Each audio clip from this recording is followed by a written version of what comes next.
இன்று வைகை ஆற்றிலே அழகர் விழாவை தரிசித்துக் கொண்டிருக்கிறோம்.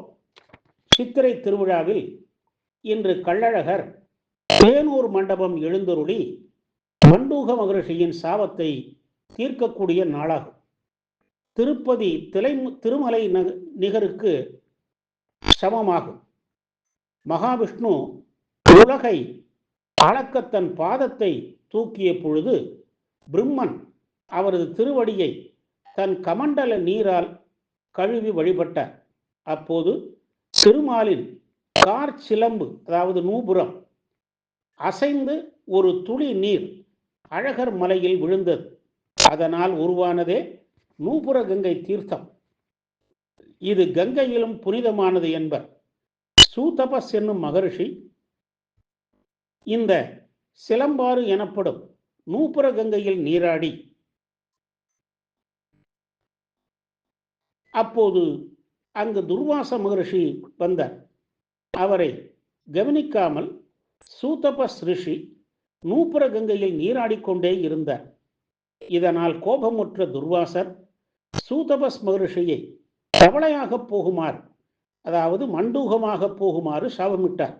இதனால் பதறிய சூதபஸ் விமோசனம் வேண்டினார். உடனே துர்வாசர் சூதபஸிடம், மண்டூகமாக நீ வைகை ஆற்றுக்குள் பெருமாளை நோக்கி தவமிரு, உன் சாபம் தீர அழகரே இங்கு வந்து விமோசனம் தருவார் என்று கூறி சென்றார். மண்டூக மகரிஷிக்கு சாப விமோசனம் அருளவே அழகர் வைகை ஆற்றுக்குள் இறங்கி அருள் செய்கிறார். தேனூரில் தான் முன்பு அழகர் வைகையிலே இறங்கினார். மன்னர் திருமலை நாயக்கர் மதுரை நகருக்கு மாற்றியதோடு தேனூரை நினைவு கொள்ளும் வகையில் வண்டியூர் செல்லும் வழியில் புது மண்டபம் கட்டி அதற்கு தேனூர் மண்டபம் என்று பெயரிட்டார். இந்த மண்டபம் மேற்கு புறம் படகை போலவும் கூம்பு வடிவில் அமைக்கப்பட்டுள்ளது. வைகையில் வெள்ளம் வந்தால் மண்டப கல் தூண்கள் சிதையாமல் இருக்க இந்த ஏற்பாடு செய்யப்பட்டுள்ளது. உயரமான படிகள் கிழக்கு நோக்கி உள்ளன. இந்த மண்டபத்திற்கு மண்டூக மகரிஷிக்கு சாபம் தீர்க்க அழகர் வருகிறார். மற்ற மண்டபங்களுக்கு அழகர் எழுந்தருள அவருக்கு வரி செலுத்த வேண்டும்.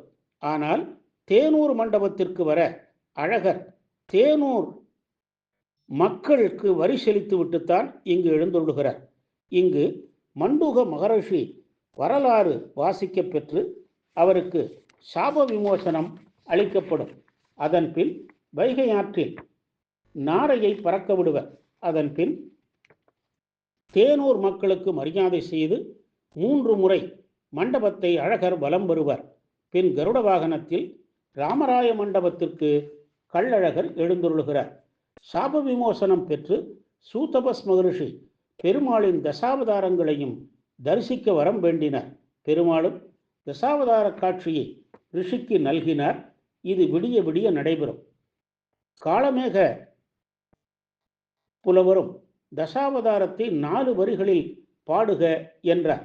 அதற்கு காளமேகம் தசாவதாரத்தை 2 வரிகளில் பாடலாம், 4 வரிகள் பாட இன்னும் 10 அவதாரம் பெருமாள் எடுக்க வேண்டும் என நகைச்சுவையாக கூறி ஒரு வெண்பா பாடினார். மெச்சு புகழ் வேங்கடவா, வெண்பாவின் மத்தியில் என் இச்சையாலே உன் ஜென்மம் எடுக்கவா, மச்சா கூர்மா கோலா சிங்கா வாமா ராமா ராமா ராமா கோபாலா மா ஆவாய் என்பது அந்த பாடல். பெருமாளை சேஷ வாகனத்திலும் கருட வாகனத்திலும் தரிசித்து தசாவதார காட்சியையும் கண்டால் மனக்கவலைகள் மறைந்திடும், கல்வி நலம் பெருகிடும், நிலம் மனை சம்பந்தப்பட்ட பிரச்சனைகள் நீங்கிடும், எதிரிகள் தொல்லை நீங்கிடும், செல்வ வளம் கூடிடும், இல்லறம் சிறந்திடும், மனத்திற்கு இன்பம் நலம் அருளும். கள்ளழகரை வணங்கி நற்பேறு பெறுவோமாக. கோவிந்தா கோவிந்தா. ஓம் நமோ நாராயணாய.